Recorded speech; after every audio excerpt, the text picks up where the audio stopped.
बहुत पुरानी बात है।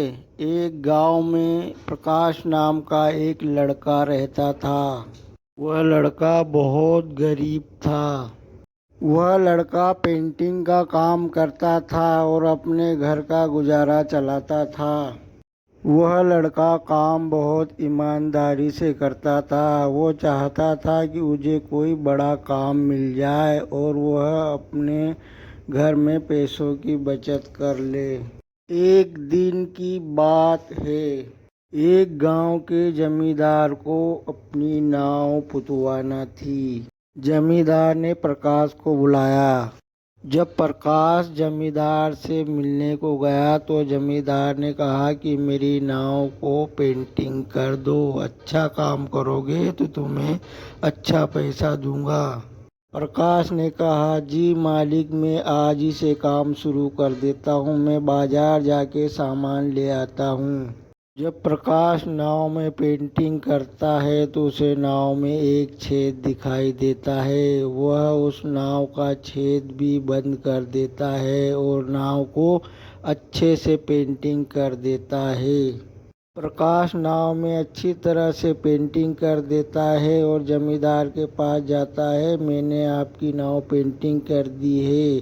तो जमींदार कहता है कि ठीक है, कल सुबह को पैसे ले जाना। जमींदार का परिवार घूमने को चला जाता है और जमींदार का नौकर जो छुट्टी पर गांव चला जाता है वो छुट्टी से वापस आ जाता है। तो जमींदार का परिवार नहीं दिखता, वह बहुत चिंतित हो जाता है। जब जमींदार उसे चिंतित देखता है तो कहता है कि रामू, तुम चिंतित क्यों हो? वह रामू नौकर कहता है कि नाव के अंदर एक छेद था और मुझे परिवार कहीं दिखाई नहीं दे रहा है। राजा भी बहुत चिंतित हो जाता है और तब समुद्र घूम के राजा का परिवार वहां पर आ जाता है। तो राजा और रामू काका दोनों बहुत खुश होते हैं। प्रकाश राजा के पास पैसे लेने जाता। फिर जमींदार कमल को अपनी मेहनत के पैसे देता। वो कमल अपने पैसे गिनता और देखता है कि बहुत ज़्यादा होते हैं। वो कहता है कि ये पैसे तो बहुत ज़्यादा है, लेकिन जमींदार कहता नहीं, ये तुम्हारी मेहनत के पैसे हैं, तुम रख लो, क्योंकि तुम्हारी ईमानदारी से मेरा परिवार घर सही सलामत आ गया है।